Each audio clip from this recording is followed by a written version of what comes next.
एक उम्र हो जाने के बाद यानी कि बुढ़ापे में जब उनको सहारे की आवश्यकता होती है, देखभाल करने के लिए अपने परिवार की ज़रूरत होती है, लेकिन उन्हें कोई देखने वाला नहीं होता। इस बात को गणेश डोनगांवकर तथा माधवी डोनगांवकर ने गंभीरता से लेकर आज से 6 साल पहले इस प्रकार के ज्येष्ठ नागरिकों के लिए, बेसहारा लोगों के लिए सहारा देने के लिए आधार वृद्ध आश्रम की नींव रखी। आज इस आश्रम में कई लोग रह रहे हैं। ये लोग बिना सरकार की मदद के इस आश्रम का खर्च चला रहे हैं। सरकार को बार बार अनुदान के लिए आवेदन दिया गया, लेकिन इन्हें किसी न किसी प्रकार के कारण बताकर टाला जा रहा है, जिसके चलते अपील है कि इस आश्रम को यदि कोई अपनी ओर से अनुदान देना चाहता है तो नीचे दिए गए नंबर पे संपर्क करे और अपना अनुदान दे। अनुदान में ज़रूरत की चीज़ें भी दे सकते हैं। आश्रम बीड़ बाईपास सतारा परिसर में स्थित है। आज हम एमसीएन समाचार की तरफ से आधार वृद्ध आश्रम में आए हुए हैं बीड़ बाईपास के ऊपर, और यहाँ के ओनर से जानते हैं इनकी तकलीफ़ें या आश्रम को चलाने के लिए क्या दिक्कतें और क्या तकलीफ़ें इन्हें पेश आ रही है। क्या नाम है सर आपका? नमस्कार सर, मेरा नाम गणेश डोनगांवकर। जीवन आधार सेवाभावी प्रतिष्ठान ये हमारी एक सामाजिक संस्था है। ये संस्थे के अंतर्गत हम आधार वृद्धाश्रम अपन 2014 से चला रहे हैं। यहाँ हमारे आश्रम में आज 20 से 22 अज्जे आजोबा है। हमारे पास जो अज्जे आजोबा को चलने नहीं आता, घूमने नहीं आता, जो खुद नहीं कर सकते और जिनका कोई नहीं है, ऐसे अज्जे आजोबा को हम यहाँ पे उनकी सेवा करते हैं। और सब हम ये चलाने के लिए बहुत सारी तकलीफ़ें उठानी पड़ रही है। ना किसी का हेल्प आता है, ना किसी की हमको मदद आती है। ये सब यहाँ से वहाँ से जमा करने का, फिर इनको खिलाने का पिलाने का। गवर्नमेंट कुछ 6 साल से हम अनुदान के लिए पीछे लग रहे हैं, लेकिन अभी तक भी 1 रुपये का गवर्नमेंट का अनुदान नहीं आया है। जो भी बोलता है वो नए आश्रम को हम अनुदान अभी चालू नहीं हुआ, ये सरकार बोलती है और टाइम है उसको देने के लिए। ये अभी जो महाराष्ट्र शासन की तरफ से आपको कुछ अनुदान या सेंट्रल गवर्नमेंट की तरफ से आपको कुछ इसके लिए फंड्स आए हैं क्या? सर अभी तक तो कुछ भी नहीं आया है। अभी हम सब लोग सहभाग से चला रहे हैं। तो कुछ दानशूर सिटी में के लोग हैं, उनकी तरफ से गेहूं, चावल, शक्कर ये सब मंग के लाके अब हम इनको खिला रहे हैं।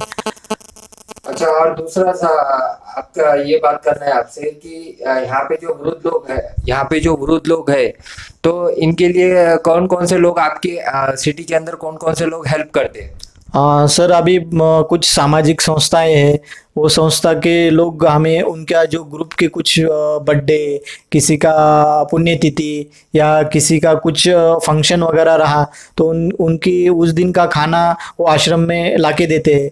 और ये सब अभी हमारे विवेकानंद कॉलेज के अच्छा, और ये जो आश्रम है आपका, तो ये जो जगह है आपकी खुद की है क्या आपका रेंट पे लिए हुआ है? नहीं सर, ये अब हम भाड़े से लिए वाले है। आज इसके बिल्डिंग का रेट महीना 20,000 रुपये इसका रेंट है। और पानी की भी यहाँ पे बहुत सारी दिक्कत आती है, पानी बिल्कुल नहीं है। साल के 12 महीने भी पूरा हमारे को दिक्कत पानी लेना पड़ता है।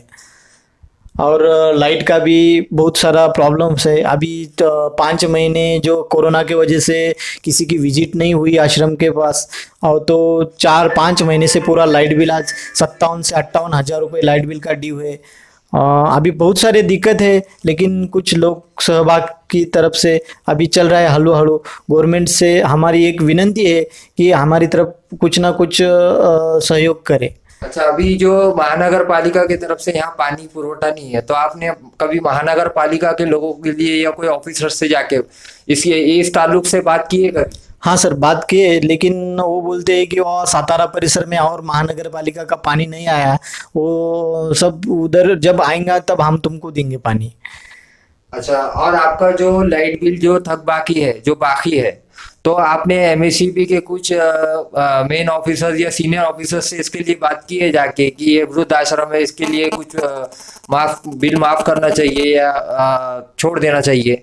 बात करें वहाँ से इंजीनियर साहब से बात हो गई, लेकिन वो बोल रहे हैं कि माफ़ी का तो कुछ चांस नहीं है, लेकिन हम तुमको एक 2 या 3 हफ्ते में आपको करके दे सकते हैं, ऐसा बोल रहे थे। फिर हमने 57-58 हज़ार में से कुछ दाता की तरफ से 2,000-4,000 रुपये जमा करके कल 30,000 रुपये हमने बिल पे करके आए। आपका रजिस्ट्रेशन कब से है ये संस्था का? 2014 2014 से रजिस्ट्रेशन है। अच्छा, ठीक है। तो आपने इसकी फाइल कभी मुंबई मंत्रालय या कहीं भेजी है पास कराने के लिए, रजिस्ट्रेशन के लिए? मंत्रालय में गया फाइल, लेकिन वो क्या है, वो बोल रहे हैं कि यहाँ पहले औरंगाबाद के समाज कल्याण ऑफिस में उसका रजिस्ट्रेशन बनाओ। यहाँ का समाज कल्याण ऑफिस बोलता है कि आप पहले मंत्रालय में जाओ। ये दोनों के बीच में हम ऐसे ही अटक गए। आप इसके आगे आपकी क्या मांग है अभी महाराष्ट्र शासन से या सेंट्रल गवर्नमेंट से? शासन से हमारी एक विनती है कि जो आश्रम की आज दुनिया को ज़रूरत है, और जो बहुत सारे लोग ऐसे हैं कि जहाँ किसी के बच्चे घर के बाहर डाल देते, ना किसी को बच्चे नहीं रहते, कुछ लोग रोड पे सो रहे हैं, कुछ लोग उनको खाने को नहीं मिल रहा है। अगर हमारे जैसे आश्रम चलाने वाले को आप सरकार कुछ अनुदान, कुछ डोनेशन कुछ दिए समझो, तो वो लोगों को हम सेवा दे सकते हैं।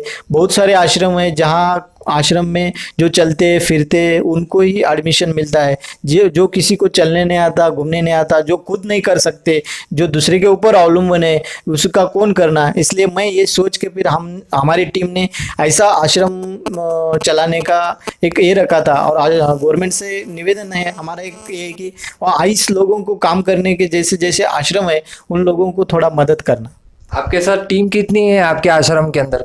हम सर पूरा टोटल 10 लोग हैं। 10 लोग मिलके ये सब काम करते हैं। ठीक। आज आपने देखा, आज हमने यहाँ पर आश्रम वालों से बात की है और इनकी क्या तकलीफें हैं और क्या दिक्कत है, और यहाँ पे जो वृद्ध लोगों को ये रख रहे हैं, बहुत काफ़ी तारीफ का काम है।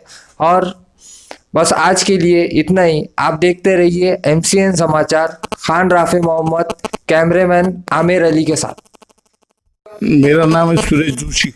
यहाँ पर कब से है सर आप? मैं यहाँ 5 साल से है। आपको क्या दिक्कत है और क्या तकलीफ है? हमारे को यहाँ कोई दिक्कत नहीं है। हमारे यहाँ सब सेवा ही करते। अच्छा, आपकी कुछ महाराष्ट्र गवर्नमेंट से कुछ मांग है आपकी? जी, हम अंधवेले है। हमारे यहाँ खाना पीने की सुविधा सब कुछ है, लेकिन गवर्नमेंट ने मदद करने को ना।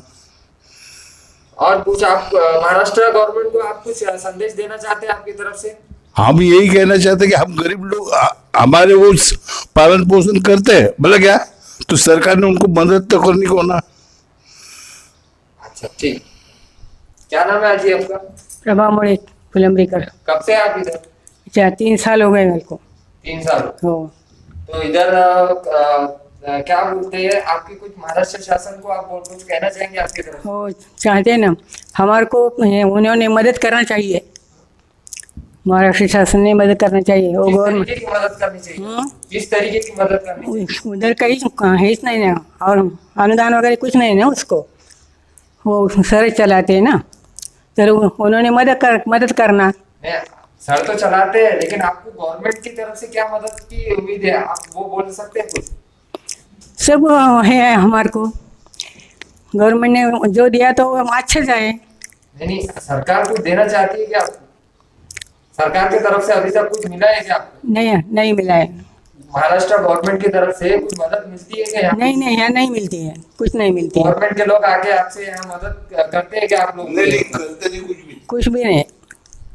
ठीक है, बस वही पूछना था। हाँ। क्या नाम है सर आपका? नमस्कार। हाँ। मैं यशवंत चौधरी। कब से है सर यहाँ? मैं यहाँ से यहाँ मराठी में चलेगा।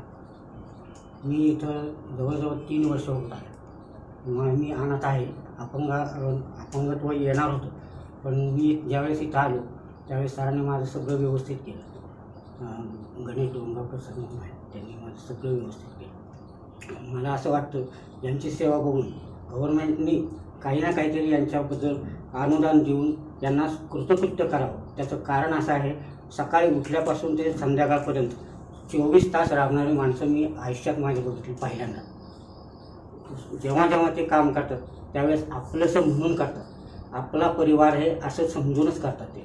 मला ही सोय बघून अतिशय खूप आनंद झाला. सर, महाराष्ट्र शासन की तरफ से आपको कुछ हेल्प मिलती है क्या यहाँ के लोगों को, गवर्नमेंट की तरफ से? नाही सर, आम्ही बरेच प्रयत्न केले, सरांनी खूप प्रयत्न केले, पण कुणी इकडे डोंकून बघायला तयार नाही आहे. ज्यांना खरं गरज आहे तिथंच गव्हर्नमेंट पोहोचत नाही.